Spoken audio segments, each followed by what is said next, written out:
This video is going to be about eating disorders and more information about anorexia. Personal experience in it, so I'll try my best. Eating disorders represent the extremes in thought and behavioural patterns surrounding eating.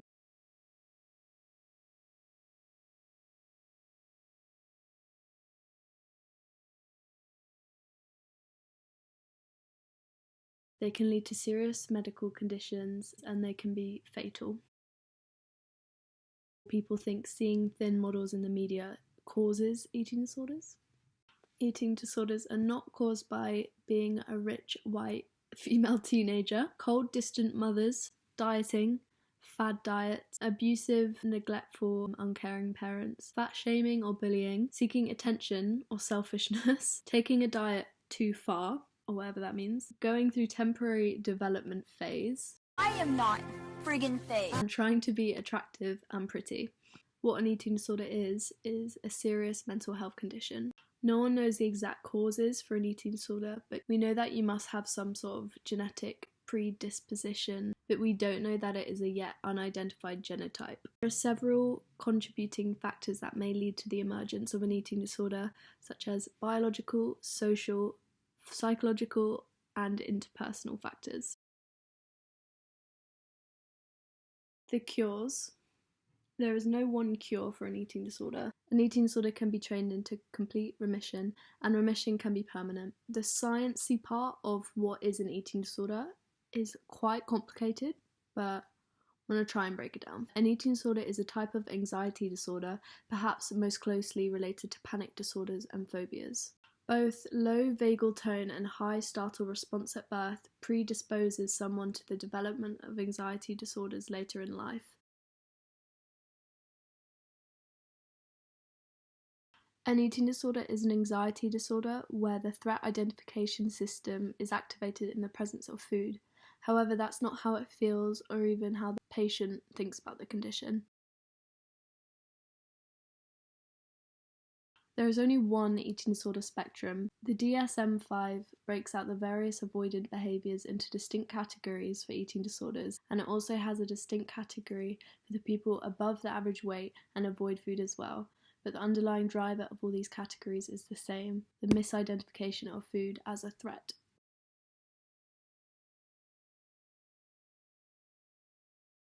Here are some common eating disorder myths.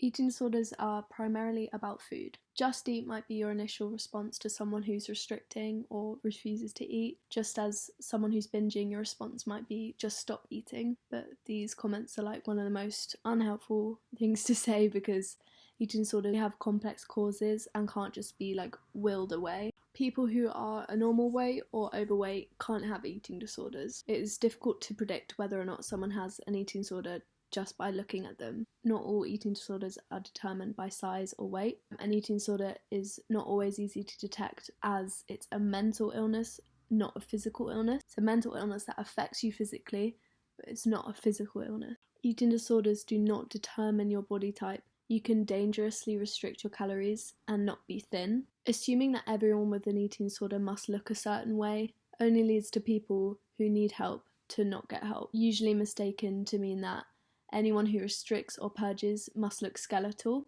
and anyone who binges must be fat.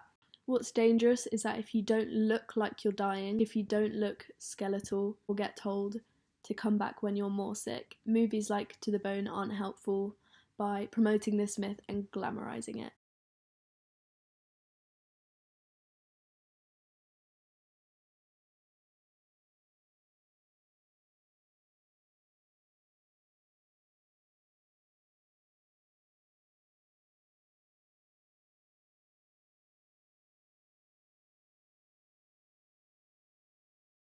You can never exercise too much. Whilst in most cases exercise can be very beneficial, exercise when you haven't consumed enough calories can be extremely harmful and cause problems such as dehydration, fatigue, injuries such as shin splints, cartilage damage and stress fractures, osteoporosis, heart problems and arthritis. Eating disorders are a disease of vanity and by choice. People do not choose to have eating disorders, they develop over time and require appropriate treatment to address the complex medical/psychiatric symptoms and underlying issues.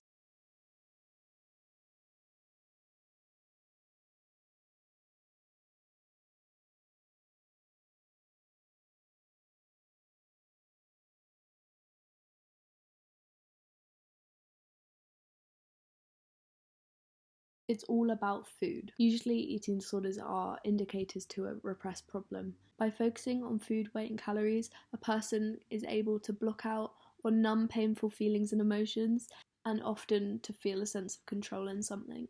Only people of high socioeconomic statuses get eating disorders. The disorders have been identified across all socioeconomic groups, age groups, religions, both sexes, and many countries in Europe, Asia, Africa, North and South America. I've even heard men who suffer from eating disorders tend to be gay. Obviously, sexual orientation has no correlation with developing an eating disorder. Achieving a normal weight means the eating disorder is cured. Weight recovery is essential to enabling a person with anorexia to participate in meaningful and further treatment such as psychological therapy, but recovering to a normal weight does not in itself signify a cause, because eating disorders are a complex medical/psychiatric illness. There are only two eating disorders. Generally, when people refer to eating disorders as a whole, they're secretly just referring to anorexia and bulimia, just as binge eating doesn't exist, or ednos and orthorexia. All eating disorders are serious and all of them are life-threatening, and all eating disorders deserve equal attention, not just the ones that are glamorized. Individuals with anorexia are just trying to get attention. People do not develop anorexia as a way to get attention. Although it is maladaptive, anorexia can sometimes serve a person's way to cope with something painful in his or her life. Anorexia is about vanity. If a person with anorexia says, "I feel fat," it is just a way for them to get compliments. People with anorexia experience real-life distortion of their body image. This is one of the symptoms of the illness. Often people with anorexia will view his or her body very differently to how other people see it.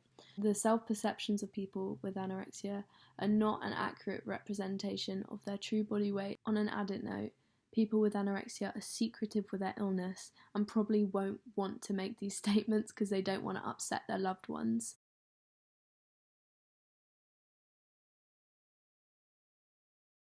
People choose to have anorexia. People do not choose to have anorexia, just like other forms of eating disorders. It's a serious psychiatric illness. No one would say, "I want diabetes," or, "Oh, I want cancer." I don't understand why so many mental illnesses are so glamorized. Anorexia is a rich, young, white girl's problem. Research has shown that this is just not true. A person with anorexia may be from any racial, ethnic, or economic background. Anorexia does not discriminate. It affects young, old, female, male.